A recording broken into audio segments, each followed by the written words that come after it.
MLC Rajendra Rajanna ಹತ್ಯೆಗೆ ಸುಪಾರಿ ಕೊಟ್ಟಂತಹ ಪ್ರಕರಣ ಸಾಕಷ್ಟು ಟ್ವಿಸ್ಟ್ಗಳನ್ನು ಪಡ್ಕೊಳ್ತಾ ಇದೆ. ಎಂಎಲ್ಸಿ ರಾಜೇಂದ್ರ ರಾಜಣ್ಣ ಹತ್ಯೆಗೆ ಸುಪಾರಿ ಕೊಟ್ಟಂತಹ ಪ್ರಕರಣ ದಿನಕ್ಕೊಂದು ಟ್ವಿಸ್ಟ್. ಈಗ ಸಚಿವ ರಾಜಣ್ಣ ಮತ್ತೊಂದು ಬಾಂಬ್ ಸಿಡಿಸಿದ್ದಾರೆ. ಪ್ರಭಾವಿಗಳ ಲಿಂಕು, ಹಿಂದೆ ಹೇಳಿದ್ದು ಪ್ರಭಾವಿಗಳ ಲಿಂಕ್ ಇದೆ ಅಂತ, ಈಗ ಹೇಳ್ತಾ ಇರೋದು ಮುಂಬೈ ನಂಟು. ಏನಿದು? ಬೆಂಗಳೂರು, ಮುಂಬೈ ಯಾರು ಬೇಕಾದರೂ ಇರಬಹುದು. ಸುಪಾರಿ ಕೇಸ್ನಲ್ಲಿ ಮುಂಬೈ ಮೂಲದ ವ್ಯಕ್ತಿ ಕೈವಾಡ ಇದೆಯಾ? ಮುಂಬೈ ಲಿಂಕ್ ಅಂತ ಹೇಳಿದ್ದಾರೆ ಸಚಿವ ರಾಜಣ್ಣ. ತುಮಕೂರಿನಲ್ಲಿ ಸಚಿವ ಕೆಎನ್ ರಾಜಣ್ಣ ಹೇಳಿಕೆ ಕೊಟ್ಟಿದ್ದಾರೆ. ಪ್ರಭಾವ ಇದ್ದವರು ಯಾರು ಗೊತ್ತಿಲ್ಲ, ಆಡಿಯೋ ಬಗ್ಗೆ ನಾನು ಏನು ಕೂಡ ಹೇಳಕ್ಕಾಗಲ್ಲ, ಕಾನೂನು ಬಾಹಿರ ಕೆಲಸ ಮಾಡಿದ್ರೆ ಒಳ್ಳೇದಾಗಲ್ಲ, ಯಾರೇ ಆಗಿರಲಿ ಸಾರ್ವಜನಿಕ ಜೀವನದಲ್ಲಿ ಇರಬಾರ್ದು, ಯಾರೇ ಇಂಥ ಕೃತ್ಯ ಮಾಡಿದ್ರು ಅದು ಖಂಡನೀಯ. ತುಮಕೂರಿನಲ್ಲಿ ಸಹಕಾರ ಸಚಿವ ಕೆಎನ್ ರಾಜಣ್ಣ ಮತ್ತೊಂದು ಬಾಂಬ್ ಸಿಡಿಸಿರೋದು.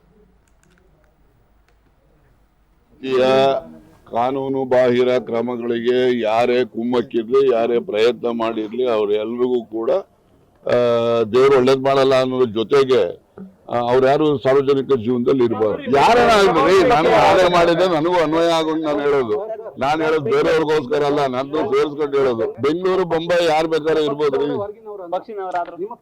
ನಮ್ಮ ಪಕ್ಷದವರು ಇನ್ನೋರು. ನಾನು ಹೇಳ್ತಕ್ಕಂಥದ್ದು ತಿಳ್ಕೊಳ್ಳಿ, ಯಾರೇ ಪ್ರಯತ್ನ ಮಾಡಿರ್ಲಿ, ನಮ್ಮ ಪಕ್ಷದವ್ರು ಮಾಡಿರ್ಲಿ, ಇನ್ನೊಂದು ಪಕ್ಷದವ್ರು ಮಾಡಿರ್ಲಿ, ಅಥವಾ ಯಾರೋ ರಾಜಕಾರಣಿಗಳ ಹೊರತುಪಡಿಸಿರೋರು ಮಾಡಿರ್ಲಿ, ಈ ರೀತಿಯ ಹೀನ ಕೃತ್ಯಗಳಿಗೆ ಯಾರೇ ಪ್ರಯತ್ನ ಮಾಡಿದ್ರು ಕೂಡ ಅದು ಖಂಡನಾರ್ಹ.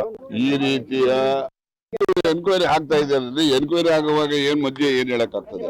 ಯಾವ್ದ್ರಲ್ಲಿ ಮಾಡ್ತಾರೆ ಮಾಡ್ಲಿ, SIT ಮಾಡ್ತಾರ, ಇನ್ನೊಂದು ಮಾಡ್ತಾರ, ಅದು ಗೃಹ ಮಂತ್ರಿಗಳಿಗೆ ಮತ್ತು ಮುಖ್ಯಮಂತ್ರಿಗಳಿಗೆ ಬಿಟ್ಟಂತ ವಿಚಾರ. ಆಯ್ತು, ಎನ್ಕ್ವೈರಿ ಆಗ್ತಾ ಇದೆ ಅಂದ್ರೆ ಎನ್ಕ್ವೈರಿ ಆಗುವಾಗ ಮಧ್ಯೆ ಏನ್ ಹೇಳಕ್ಕಾಗ್ತದೆ? ಯಾವ್ದ್ರಲ್ಲಿ ಮಾಡ್ತಾರೆ ಮಾಡ್ಲಿ, SIT ಮಾಡ್ತಾರ, ಇನ್ನೊಂದು ಮಾಡ್ತಾರ, ಅದು ಗೃಹ ಮಂತ್ರಿಗಳಿಗೆ ಮತ್ತು ಮುಖ್ಯಮಂತ್ರಿ.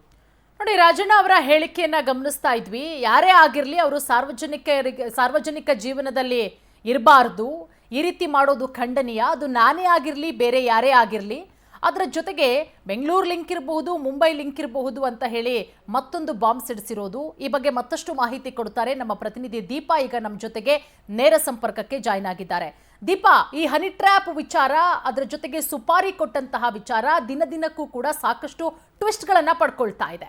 ಹಿಂದೆ ಹನಿ ಟ್ರ್ಯಾಪ್ ವಿಚಾರಕ್ಕೆ ಸಂಬಂಧಪಟ್ಟಂತೆ ಇದೇ ರಾಜಣ್ಣ ಅವರು ಒಂದು ಹೇಳಿಕೆ ಕೊಟ್ಟಿದ್ರು, ಪ್ರಭಾವಿಗಳ ಕೈವಾಡ ಇದೆ ಅಂತ ಹೇಳಿ. ಆ ಹೇಳಿಕೆ ದೊಡ್ಡ ಮಟ್ಟದಲ್ಲಿ ಸಂಚಲನ ಉಂಟು ಮಾಡಿತ್ತು. ಇವತ್ತು ಮತ್ತೊಂದು ಸ್ಫೋಟಕ ಬಾಂಬ್ ಸಿಡಿಸಿರೋದು ಬೆಂಗಳೂರು ನಂಟಿದ್ಯಾ ಅಥವಾ ಮುಂಬೈ ನಂಟಿದ್ಯಾ ಅಂತ ಹೇಳಿ.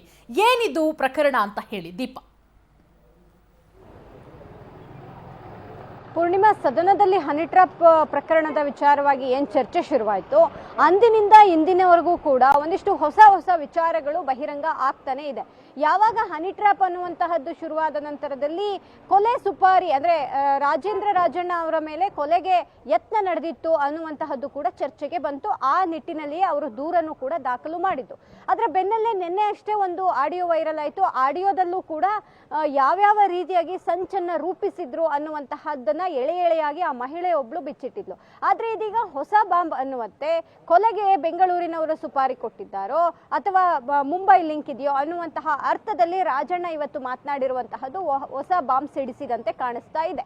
ಇಷ್ಟು ದಿನ ಇದರ ಹಿಂದೆ ಪ್ರಭಾವಿಗಳ ಕೈವಾಡ ಇದೆ ಅಂತಿದ್ದಂತಹ ರಾಜಣ್ಣ ಇದ್ದಕ್ಕಿದ್ದಾಗೆ ಮುಂಬೈ ತನಕ ಹೋಗಿರುವಂತಹದ್ದು, ಅಂದ್ರೆ ಮುಂಬೈ ಅಥವಾ ಬೆಂಗಳೂರು ಅನ್ನುವಂತಹ ಮಾತನಾಡಿರುವಂತಹದ್ದು. ಆ ವ್ಯಕ್ತಿ ಯಾರು ಅನ್ನುವಂತಹದ್ದು ಸಹಜವಾಗಿ ಕುತೂಹಲವನ್ನ ಹೆಚ್ಚಿಗೆ ಮಾಡಿದೆ.